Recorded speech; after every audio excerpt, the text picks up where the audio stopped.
तो दिल्ली एनसीआर में जानलेवा होता प्रदूषण। दिल्ली में AQI 309 दर्ज किया गया है। नोएडा में अगर हम बात करें AQI की तो 322 इसे दर्ज किया गया है। बेहद खराब श्रेणी में पहुंच गई है नोएडा की हवा। तो मौसम के बदलने की शुरुआत के साथ ही दिल्ली समेत पूरे एनसीआर इलाके में अब प्रदूषण का स्तर बढ़ने लगा है। रविवार को दिल्ली, नोएडा और ग्रेटर नोएडा के कई इलाकों में हवा की गुणवत्ता बेहद खराब श्रेणी में दर्ज की गई है।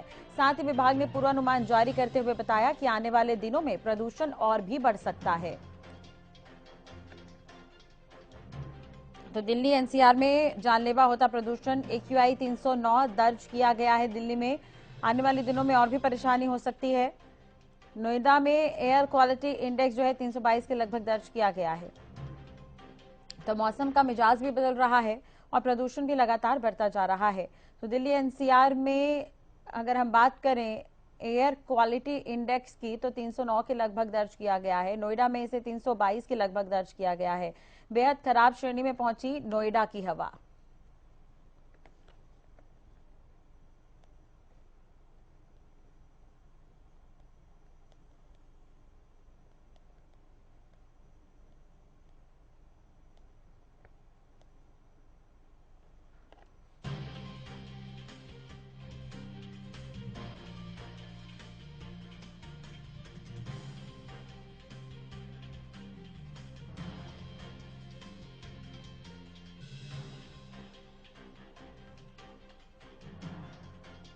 तो मौसम के बदलने की शुरुआत के साथ ही दिल्ली समेत पूरे एनसीआर इलाके में अब प्रदूषण का स्तर बढ़ने लगा है। रविवार को दिल्ली, नोएडा और ग्रेटर नोएडा के कई इलाकों में हवा की गुणवत्ता बेहद खराब श्रेणी में दर्ज की गई है। साथ ही विभाग ने पूर्वानुमान जारी करते हुए बताया कि आने वाले दिनों में प्रदूषण और भी बढ़ सकता है। तो ये अहम खबर एक बार फिर आपको बता दें, मौसम के बदलने की शुरुआत के साथ ही दिल्ली समेत पूरे एनसीआर इलाके में अब प्रदूषण का स्तर बढ़ने लगा है। रविवार को दिल्ली, नोएडा और ग्रेटर नोएडा के कई इलाकों में हवा की गुणवत्ता बेहद खराब श्रेणी में दर्ज की गई है।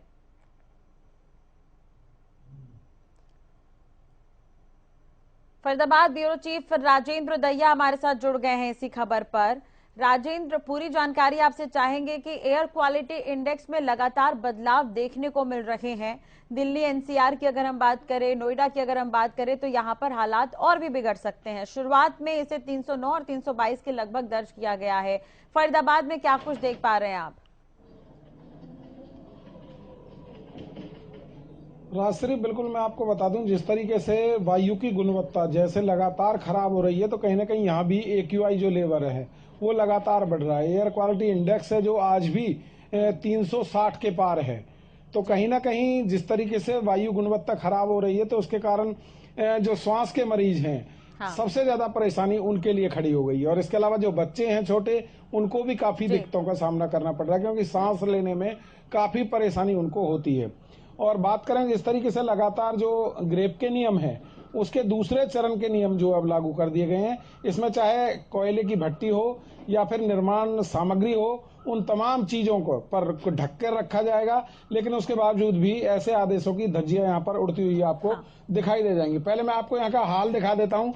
जो पेड़ पौधे हैं उन पर भी एक पॉल्यूशन की परत आपको जमी हुई दिखाई देगी, जिसके कारण जो वायु है उसकी गुणवत्ता और ज्यादा खराब हो रही है। और कहीं ना कहीं इस जो वायु प्रदूषण है उसके कारण न केवल जो नगर निगम है, नगर निगम का ये जिम्मा है क्योंकि उन पर लगातार छिड़काव करने का पेड़ों के ऊपर पूरे शहर में, लेकिन वो गाड़ी कहीं नजर नहीं आती है। नगर निगम की ज्यादा लापरवाही के कारण लोगों को और ज्यादा परेशानी हो रही है। इसके अलावा बात करें तमाम जो उद्योगपति हैं उनके लिए भी परेशानियां पॉल्यूशन की वजह से खड़ी हो जाती हैं क्योंकि जिस तरीके से ग्रेप के नियम जैसे जैसे चरण वाइज जो बढ़ाए जाते हैं उनसे उनको और ज्यादा परेशानी हो जाती है। हालांकि जो उद्योगपति हैं उनका दावा है कि यदि सरकार पर्याप्त मात्रा में उनको बिजली उपलब्ध कराती है तो ऐसी नौबत नहीं आएगी। लेकिन उसके बावजूद जब जनरेटर वगैरह या अन्य जो इक्विपमेंट है वो जो चलाए जाते हैं तो कहीं ना कहीं उनसे भी पॉल्यूशन की मात्रा जो है बढ़ती है। और कहीं ना कहीं सड़कों पर जिस तरीके से 10 से 15 साल पुराने जो वाहन दौड़ रहे हैं लगातार पॉल्यूशन को न्योता देते रहते हैं, और साथ ही सड़कों किनारे पड़ी हुई धूल जो लगातार उड़ती रहती है शहर शहर में जगह जगह कूड़े के ढेर लगे हुए हैं, तो कहीं ना कहीं लगातार पॉल्यूशन बढ़ाने का काम कर रहे हैं। और इस पॉल्यूशन बढ़ने से एक तरफ जहां लोगों को परेशानी का सामना करना पड़ रहा है, तो वहीं दूसरी तरफ अगर बात करें तो जो बीमार हैं उनको भी काफी परेशानी झेलनी पड़ रही है। जी राजश्री। बिल्कुल, आपने क्या इसे लेकर प्रशासन से बातचीत की, क्योंकि चिंता का विषय है दिल्ली, एनसीआर और गुरुग्राम, और अगर हम बात करें नोएडा तो यहाँ पर हालात बिगड़ ही रहे हैं, लेकिन उसके अलावा हरियाणा के और भी कई शहर ऐसे हैं जहाँ पर हालात बिगड़ रहे हैं। तो प्रशासन क्या इसे लेकर कोई ठोस कदम नहीं उठा रहा? राशि, मैं आपको बता दूं, जो दिल्ली एनसीआर का क्षेत्र है इसमें एक गैस का चैम्बर बना हुआ है जी। उस गैस के चैम्बर में लोग रहने के लिए मजबूर हैं। प्रशासनिक अधिकारियों की जहां तक बात करते हैं तो तमाम विभागों को, जो जिले के डीसी हैं उनकी तरफ से सख्त दिशा निर्देश दिए गए हैं, यदि कोई भी नियमों की उल्लंघना करता हुआ मिलता है तो उसके खिलाफ सख्ती से निपटा जाए।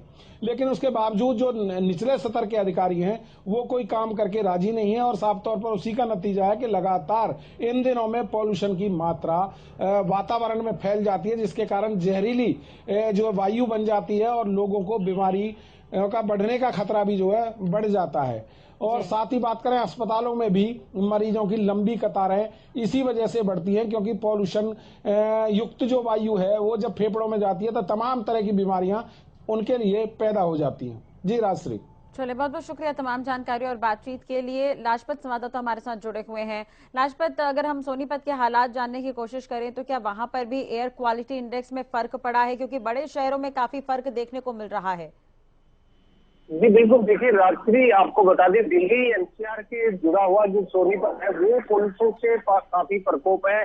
आपको बता दें कि जो फैक्ट्रियां हैं वो दिल्ली छोटे छोटे औद्योगिक थे जिनको पॉल्यूशन को लेकर पॉल्यूशन बोर्ड ने उनको दिल्ली से निकाला था, और जब हरियाणा में इनको जो जगह दी गई थी, अब ये कहीं ना कहीं सोनीपत को भी जो फैक्ट्री मालिक है वो जो होता है वो कहीं डालते हैं, उसमें आग लगा देते हैं, जिससे जहरीली धुआं जो है वो काफी प्रकोप में है। और लगातार आपको बता दें कि जो अस्थमा के एलर्जी के जो लोग हैं उनको काफी बड़ी दिक्कत है, लेकिन सोनीपत के विभाग की काफी बड़ी लापरवाही है इसमें। जैसे कि जैसे जैसे मौसम बदलेगा वैसे वैसे पोल्यूशन भी बढ़ता हुआ नजर आता है। लेकिन सोनीपत के बात करें विभाग की, नगर निगम की, नगर पालिका की, दोनों विभाग है जहाँ पर नगर पालिका कुंडली में पड़ती है जो कि काफी दिल्ली के नजदीक है, जो कि जो लापरवाह लोग हैं।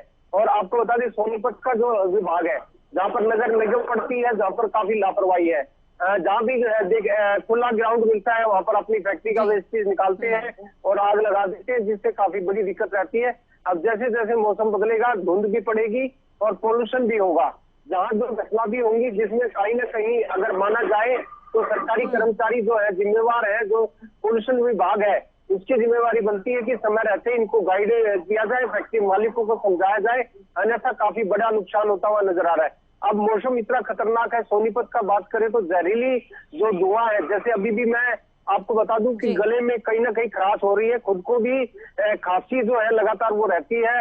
आप आम आदमी से बात करें तो आम आदमी के गले में कहीं ना कहीं खराश रहती है, और ये कारण जो है पोल्यूशन का है। और पोल्यूशन जो बोर्ड है वो कहीं ना कहीं अनदेखी करता है, जिसका शिकार आम आदमी होता है। और दिल्ली एनसीआर के नजदीक होना, सोनीपत में पोल्यूशन बढ़ना, ये आम नागरिक के लिए आफत बनता हुआ नजर आ रहा है। कोरोना से अभी लोगों को राहत नहीं मिली है, लेकिन पोल्यूशन भी लगातार बढ़ता हुआ नजर आ रहा है। जहां पोल्यूशन के कारण जीव जंतु तो मृत्यु में जाते ही जाते हैं, लेकिन लोगों का सांस लेना काफी मुश्किल हो चुका है। यहाँ पर काफी बड़ी बड़ी जो है कॉलेज है जहाँ पर बच्चे अपनी शिक्षा प्राप्त करने आते हैं, उनको भी काफी बड़ी दिक्कत है। तो हमारी कहीं ना कहीं प्रशासन से और सरकार से एक अपील जरूर है कि जो लोग लापरवाह है उन पर सख्ताई बरते, ताकि पोल्यूशन जो बोर्ड है वो लापरवाह लोगों के लिए कानून कार्रवाई करे, ताकि जो पोल्यूशन पर रोक लग पाए। अन्यथा आपको सबसे बड़ी जो कमी है वो ये भी है कि दिल्ली के नजदीक होना और अनऑथराइज्ड व्हीकल भी कहीं ना कहीं पोल्यूशन को बढ़ावा देते हैं। किसान जो हमारे भाई है तो वो भी कहीं ना कहीं पराली को आग लगा देते हैं, जिससे पोल्यूशन होता है। तो पोल्यूशन का एक छोटा कोई रूप नहीं है, काफी बड़ा रूप है, जहाँ पोल्यूशन लगातार अपना चरम सीमा पे है। सोनीपत की बात करें तो पूरे हरियाणा में सबसे टॉप में रहता है। ऐसे में पोल्यूशन में भी कभी जो आप कहते हैं कि लास्ट लेवल का जो है वो लापरवाह दिखाई देते हैं। फैक्ट्रियां काफी ऐसी है जहां कहीं ना कहीं जो है प्रशासन को जरूर पता है कि जो फैक्ट्रियां पोल्यूशन फैलाती है दूर से दिखाई देती है, चिमनियां है वो लगातार दिखाई देती है। यहाँ जी, पर काफी जी, ऐसी जी। फैक्ट्रियां हैं जो रबड़ की है, वो भी पोल्यूशन फैलाती है। काफी फैक्ट्रियां ऐसी है जो पोल्यूशन फैलाती है, लेकिन लापरवाह जो प्रशासन और जनता के लिए कहीं ना कहीं आफत बन चुका है। जी राजश्री। चलिए, बहुत बहुत शुक्रिया तमाम जानकारी और बातचीत के लिए। तो बेहद खराब श्रेणी में है एयर क्वालिटी इंडेक्स और कई महानगरों में इससे फर्क पड़ रहा है। हरियाणा के कई इलाके ऐसे हैं जहां पर इससे फर्क देखने को मिल रहा है और पराली जलाने की समस्या भी एक महत्वपूर्ण समस्या रही है इससे पहले।